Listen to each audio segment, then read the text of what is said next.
Assalamualaikum warahmatullahi wabarakatuh. Perkenalkan, nama saya Hari Setia Subroto dengan NIM 240801766. Saya mahasiswa Fakultas Hukum Universitas Negeri Semarang. Kali ini saya akan menjelaskan tentang hukum perdata. Hukum perdata sebagai bagian dari hukum positif yang berlaku di Indonesia dan mengalami sejarah panjang yang dimulai sejak masa kolonial Belanda, di mana hukum perdata Belanda diberlakukan juga di Indonesia berdasarkan asas konkordansi. Perkembangan hukum perdata yang sebagian besar mengadopsi aturan hukum perdata Belanda terus berlanjut hingga masa setelah kemerdekaan. Kondisi demikian didukung oleh berbagai aturan hukum yang menjadi dasar berlakunya hukum perdata di Indonesia, baik yang dibentuk pada masa penjajahan Belanda, penjajahan Jepang, hingga masa kemerdekaan. Ini ada sejarah tentang hukum perdata ya. Hukum perdata Belanda. Hukum perdata Belanda berasal dari hukum perdata Prancis yang berinduk pada Kode Sivil Prancis pada zaman pemerintahan Napoleon Bonaparte. Prancis pernah menjajah Belanda dan Kode Sivil diberlakukan pula di Belanda. Kemudian setelah Belanda merdeka dari kekuasaan Prancis, Belanda menginginkan pembentukan kitab undang-undang hukum perdata sendiri yang lepas dari pengaruh kodifikasi hukum perdata Belanda. Pembuatan kodifikasi tersebut selesai pada tanggal 5 Juli tahun 1830 dan direncanakan akan diberlakukan pada tanggal 1 Februari tahun 1831. Tetapi pada bulan Agustus tahun 1830 terjadi pemberontakan di bagian selatan kerajaan Belanda yang memisahkan diri dari kerajaan Belanda yang sekarang disebut Belgia. Karena pemisahan Belgia ini, berlakunya kodifikasi ditangguhkan dan baru terlaksana pada tanggal 1 Oktober tahun 1938. Meskipun hukum perdata Belanda ini adalah kodifikasi bentuk nasional Belanda, isi dan bentuknya sebagian besar serupa dengan Kode Sivil Perancis. Lalu ada hukum perdata di Indonesia. Karena Belanda pernah menjajah Indonesia, maka Hukum perdata Belanda diusahakan supaya dapat diberlakukan pula di Hindia Belanda pada waktu itu. Caranya ialah dibentuk hukum perdata Hindia Belanda yang disusun dan isinya serupa dengan hukum perdata Belanda. Hukum perdata Hindia Belanda ini disahkan oleh Raja pada tanggal 16 Mei tahun 1864 yang diundangkan dalam Stadsblad dan dinyatakan berlaku pada tanggal 1 Mei tahun 1848. Setelah Indonesia merdeka, berdasarkan aturan peralihan Undang-Undang 1945, maka hukum perdata Hindia Belanda dinyatakan berlaku sebelum digantikan oleh undang-undang baru berdasarkan Undang-Undang Dasar. Lalu apa sih itu hukum perdata? Ini hukum perdata itu adalah hukum yang mengatur hubungan antara orang yang satu dengan orang yang lain dalam masyarakat yang menitik beratkan pada kepentingan perseorangan atau pribadi. Menurut Prof. Subukti, perkataan hukum perdata dapat diartikan dalam arti luas maupun sempit.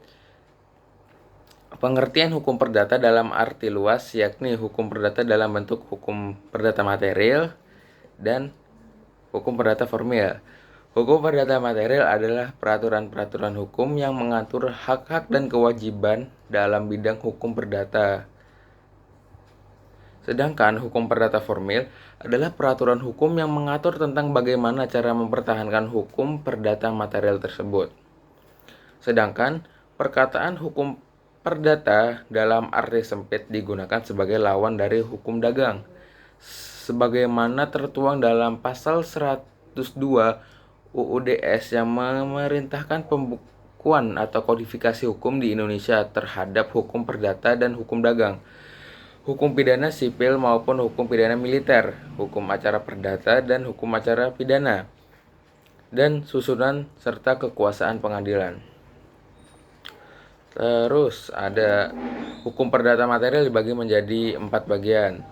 Yang pertama itu ada hukum perorangan atau hukum pribadi, yang bahasanya itu Personenrecht, ialah memuat peraturan-peraturan hukum yang mengatur tentang seseorang manusia sebagai pendukung hak dan kewajiban.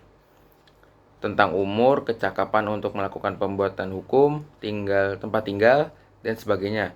Meskipun setiap orang dianggap menyandang hak, akan tetapi tidak setiap orang mampu melaksanakan haknya, dan setiap orang berwenang melaksanakan haknya.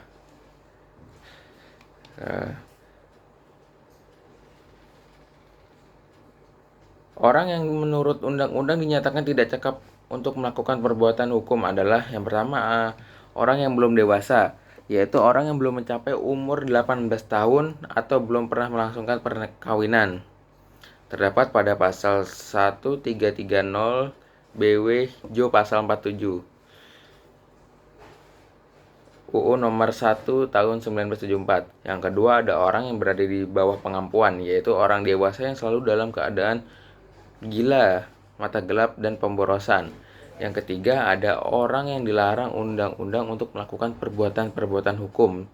Misalnya orang yang dinyatakan pailit. Lalu di hukum perdata ini yang kedua ada hukum keluarga atau family recht. Ialah memuat peraturan-peraturan hukum yang mengatur hubungan hukum yang timbul karena hubungan keluarga atau kekeluargaan seperti perkawinan, perceraian, hubungan orang tua dan anak, perwalian, dan pengampuan. Yang pertama itu ada perkawinan. Perkawinan menurut Undang-Undang Nomor 1 Tahun 1974 Pasal 1, perkawinan ialah ikatan lahir batin antara seorang pria dengan seorang wanita sebagai suami istri dengan tujuan membentuk keluarga yang bahagia dan kekal berdasarkan ketuhanan yang Maha Esa. Adapun syarat-syarat perkawinan menurut Undang-Undang Nomor 1 Tahun 1974 Pasal 6 sampai dengan Pasal 11. Yang kedua ada perceraian.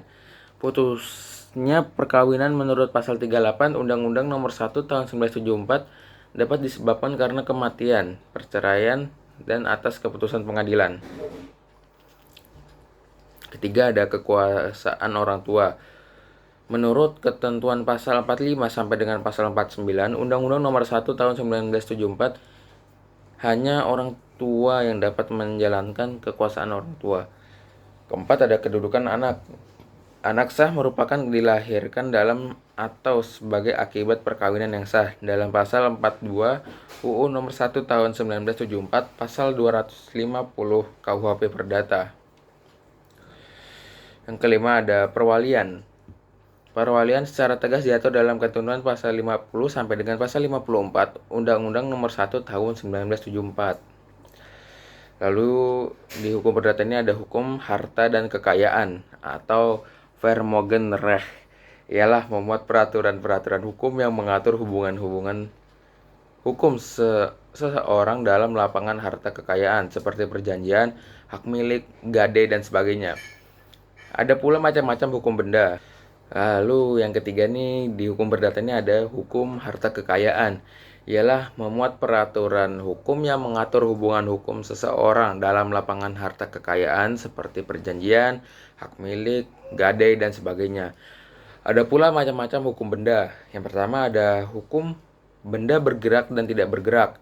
Sifat ini dibagi menjadi dua, yaitu tidak bergerak menurut sifatnya yang tidak dapat dipindahkan, yaitu dengan contoh tanah, termasuk segala sesuatu yang secara langsung atau tidak langsung karena perbuatan alam atau perbuatan manusia digabungkan secara erat menjadi satu dengan tanah itu. Diatur dalam KUH Perdata bagian 4 tentang benda tak bergerak pasal 506.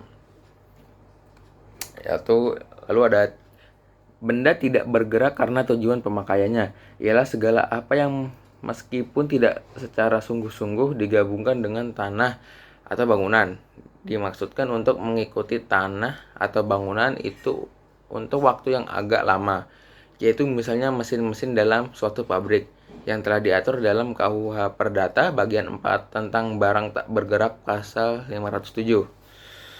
Lalu ada ini benda berwujud dan benda tidak berwujud. Benda berwujud adalah kebendaan atau benda yang dapat dilihat dengan mata dan diraba. Sistem penyerahan kebendaan ini tergolong bergerak dari satu orang ke orang lain. Dikatakan benda berwujud karena merupakan hasil alam yang diatur mengkhusus pada pasal 500 KUH Perdata yang timbul dari tanah atau naturlig fruchten.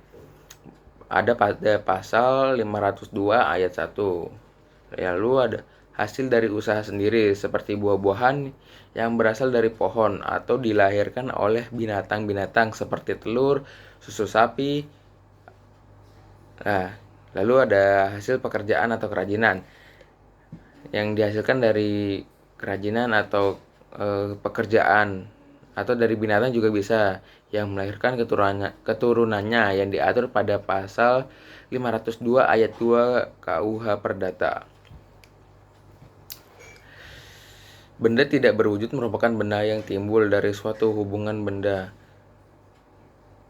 Benda tidak berwujud dalam hukum tertentu atau hasil perdata burgerlijk fruchten yang terdiri utang piutang atau penagihan yang belum dapat ditagih diatur pada pasal 501 KUH Perdata berupa piutang atas nama, piutang atas bawah, atau piutang atas unjuk. Penagihan-penagihan lainnya terdapat pada pasal 502 ayat 2 KUH Perdata berupa uang sewa, uang upeti, uang angsuran, dan uang bunga. Lalu yang terakhir di hukum perdata ini ada hukum waris ya, ada erfrecht dalam bahasa Belandanya.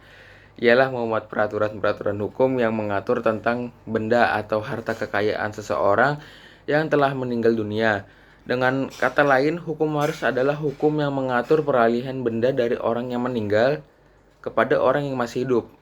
Perikatan dalam bahasa Belanda disebut verbintenis. Istilah perikatan ini lebih umum dipakai dalam literatur hukum di Indonesia. Perikatan dalam hal ini berarti hal yang mengikat orang yang satu terhadap orang yang lain. Hal yang mengikat ini menurut kenyataan dapat berupa perbuatan, misalnya jual beli barang, dapat berupa peristiwa, misalnya lahirnya seorang bayi, meninggalnya seseorang. Terus dapat berupa keadaan, misalnya letak pekarangan yang berdekatan, letak rumah yang bergandengan, atau rumah yang bersusun. Lalu ada macam-macam hukum waris. Yang pertama, perikatan bersyarat atau voorwaardelijk. Perikatan bersyarat adalah suatu perikatan yang digantungkan pada suatu kejadian di kemudian hari yang masih belum tentu akan atau terjadi, mungkin untuk memperjanjikan bahwa perikatan itu barulah akan lahir. Apabila kejadian yang belum tentu timbul itu suatu perjanjian yang demikian itu menggantungkan adanya suatu perikatan pada suatu syarat yang menunda atau mempertangguhkan. Menurut pasal 1253 KUH Perdata. Yang kedua ada perikatan dengan ketetapan waktu atau tidsbepaling. Maksud syarat ketetapan waktu ialah bahwa pelaksanaan perikatan digantungkan pada waktu yang ditetapkan. Waktu itu ditetapkan itu adalah peristiwa yang masih akan terjadi dan terjadinya sudah pasti atau berupa tanggal yang sudah tetap menurut KUH Perdata pasal 1268 tentang perikatan. Perikatan ketetapan waktu berbunyi suatu ketetapan waktu tidak menangguhkan perikatan melainkan hanya menangguhkan pelaksanaannya. Lalu yang ketiga ini ada perikatan manasuka atau alternatif. Pada perikatan manasuka, objek presentasinya ada dua macam benda. Dikatakan perikatan manasuka karena debitur boleh memenuhi prestasi dengan memilih salah satu dari dua benda yang dijadikan objek perikatan. Namun, debitur tidak dapat memaksakan kreditur untuk menerima sebagian benda yang satu dan sebagian benda yang lainnya. Jika debitur telah memenuhi salah satu dari dua benda yang ditentukan dalam perikatan, dia dibebaskan dan perikatan berakhir. Hak milik prestasi itu ada pada debitur. Jika hak ini tidak secara tegas diberikan pada debitur, diatur pada pasal 1272 KUH Perdata. Keempat, ada perikatan tanggung-menanggung atau renteng, atau bahasa Belandanya hoofdelijk atau solidair.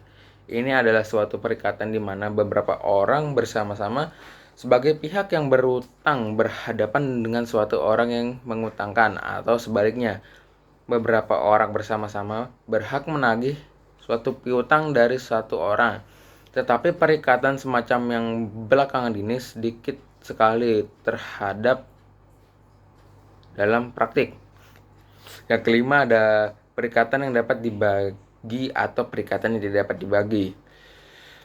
Suatu perikatan dapat dikatakan dapat dibagi atau tidak dapat dibagi jika benda yang menjadi objek perikatan dapat atau tidak dapat dibagi menurut imbangan. Lagi pula, pembagian itu tidak boleh mengurangi hakikat dari prestasi tersebut. Jadi, sifat dapat atau tidak dapat dibagi. Lalu ada perikatan dengan menetapkan hukuman atau strafbeding. Untuk mencegah jangan sampai si berhutang dengan mudah saja melalaikan kewajibannya, dalam praktik banyak dipakai perjanjian di mana si berhutang dikenakan suatu hukuman apabila ia tidak menepati janji. Sekian penjelasan saya dari hukum perdata ini. Kurang lebihnya mohon maaf. Wassalamualaikum warahmatullahi wabarakatuh.